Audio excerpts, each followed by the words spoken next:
I got these internet radio stations, like, asking, they're messaging us, like, saying, hey, I want to spin your stuff on my show, and, while that's flattering and cool and everything, like, we're not, copyrighted or, like, registered with ASCAP or BMI or anything. So, like, is that risky at all? Like, should we be doing that, or should we, like, take care of all of that, legal end of everything first before we start getting, too much stuff out there? You're better with legal than I am. Well, yeah, I mean, you can copyright an album's worth of songs on one copyright form. Okay. And it's $40. It might be less to file on the internet. Okay. So, does the album exist? Has your music been put out by somebody? Because that is a copyright in and of itself. But if you don't have the form, you can't sue for damages. Right. Yeah. See, we don't have a producer. Hint, hint. And we don't. We don't have management or anything. So it's like. We've been around for like 3 years, but we're still very much a fledgling band in that we had a death in our band, the first 18 months. I'm sorry to hear that. And yeah, it was so rough. And this kid, he was just such an incredible bass player, and he was only 19 years old, and I swear to you, I'm not just saying this, he could have been the next Flea or Les Claypool. The kid was amazing. And, so, can I ask you what happened? Yeah, he actually committed suicide.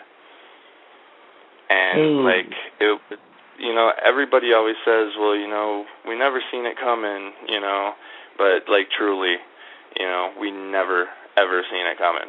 I mean, the last comment that he made to me, ever, that I heard his voice say, was that he was going to have a threesome later.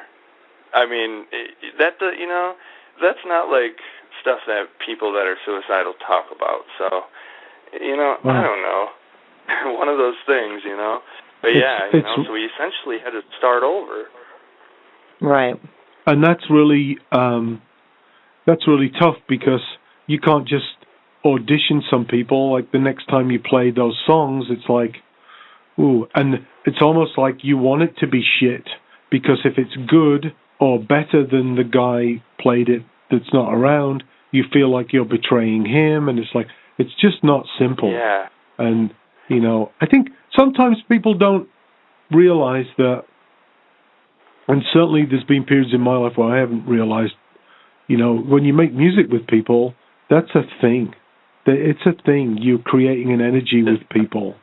And you're putting your feelings out there, and you know things about people that their significant other might not even know, that you're putting on paper, and your thoughts and everything, and you become really close. But and without sounding like a Hallmark card, there's this unspoken stuff.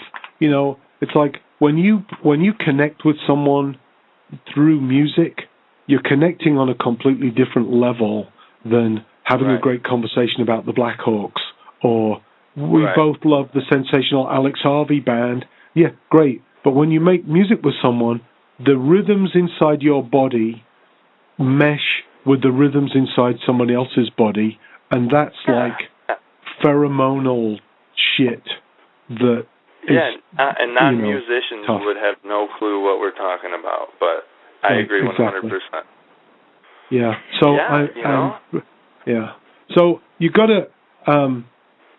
So what's the first step then? Copyright their name, right? And then copyright or trademark their name, copyright their music. Yeah, band. I didn't used to say this stuff. I'm like, fuck lawyers, whatever. But you can do an interband agreement on what you call it, LegalZoom, for $29. Oh, really? Yeah, exactly. See, that isn't it? You get the value for money on this show. Bam. True.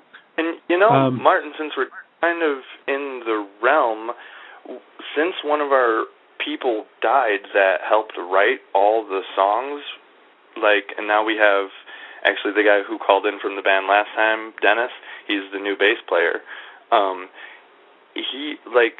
Now he's playing the songs, we're going to, record them with him, but publishing credit / Right. So how did Right. So this is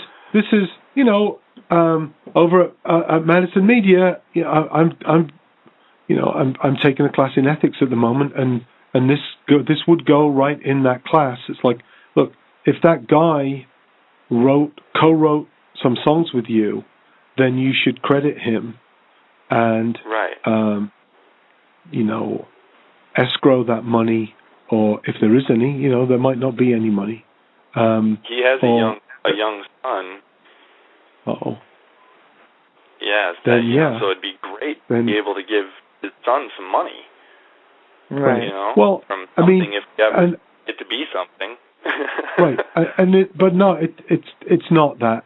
And one of the first musicians I was really close to, Paul Raven, the bass player from Killing Joke, and towards the end of Ministry, he died unexpectedly, and I reached out to his son on Facebook, who lives in Germany, and the idea of, if he was young himself, then I'm sure his son is, how old is his son now, 2 or 3? Yes, maybe 3 years old, 4 years old. Right. So how awesome for his son to see on a recording his dad's name and have something to give him an idea to connect him back to his father, and how beautiful for the memory of this bass player that you would do that.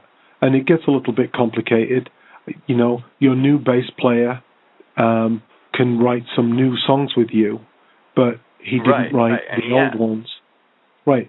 So the way all that stuff works is, and the easiest way to explain it is, if you were to cover a Beatles song, you would get the performance money from that, the artist royalty from a recording. Not that there's much of that these days. And Lennon and McCartney would get the 9 cents it is per mechanical royalties, 9.1 cents for a 5-minute recording. That would go to Lennon and McCartney. So if there's 4 of you that wrote the song and the bass player was one of them, then you could say that 25% of any money from that song would go to the bass player's estate and name his son. And I don't know how to do that, but that's something I think you could definitely do. Oh, yeah, awesome. So, all right, LegalZoom that shit. Yeah. LegalZoom, gotcha. And, I don't want to end this with hey, buy my next book, but there's a whole section on copyright in there, and it's real world stuff, and I think that would be helpful. I would love to give you some of my money, Martin.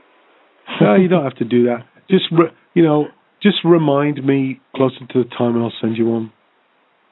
That would be awesome. You are so awesome. It's great that somebody of your status is accessible. That is just awesome of you, man, because nobody does that. Aw, that's a warm fuzzy. Thank you. Well, thanks, Jesse, and keep us posted. Let us know how it all goes, all right? Anytime, dude. Anytime. Absolutely, guys. Well, thank you so much. You guys are so awesome. Cool. See you later.